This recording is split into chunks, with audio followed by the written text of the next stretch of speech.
Hello viewers, welcome to my channel. Viewers, আজকে আমরা দেখব কিভাবে একটা হার্ড ডিস্কের পার্টিশন ভাঙতে হয়।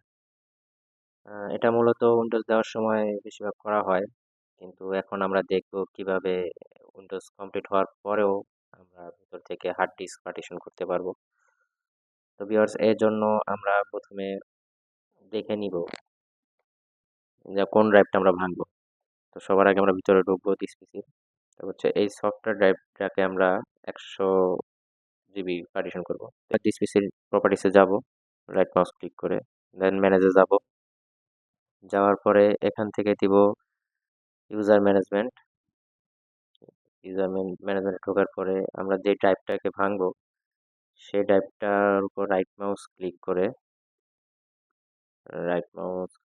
করে সিঙ্ক ভলিউম দিব। এখন আমরা যত জিবি একটা ড্রাইভ খুলতে চাই তত জিবি এখানে টাইপ করে দিব এমবিতে কনভার্ট করে। তো আমি মূলত চাচ্ছি 100 জিবির একটা ড্রাইভ ক্রিয়েট করতে। এখানে আমি 100 জিবি যেই কনভার্ট করে এমবিতে কনভার্ট করে দিয়ে দিব।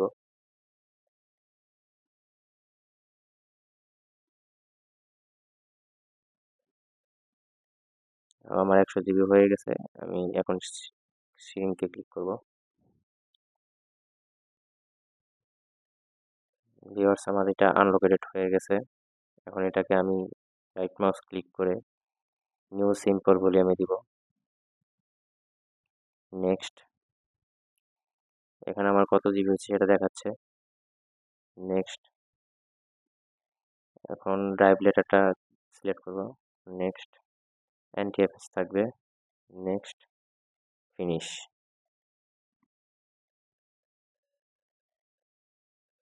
তো ভিউয়ার্স, দেখতে পাচ্ছেন আমার অলরেডি ক্রিয়েট হয়ে গেছে। এখন আমি এটাকে একটা ফরম্যাট দিব। ওকে, ওকে।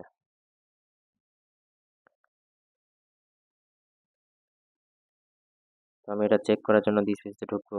এখন এই যে নিউ ভলিউম এই টাইপ এটা ক্রিয়েট হয়ে গেছে। তো ভিউয়ার্স, এভাবেই আমরা ক্রিয়েট করতে পারবো একটা নতুন ভলিউম, পার্টিশন ভাঙতে পারবো। Please like, subscribe and hit the bell icon for more videos.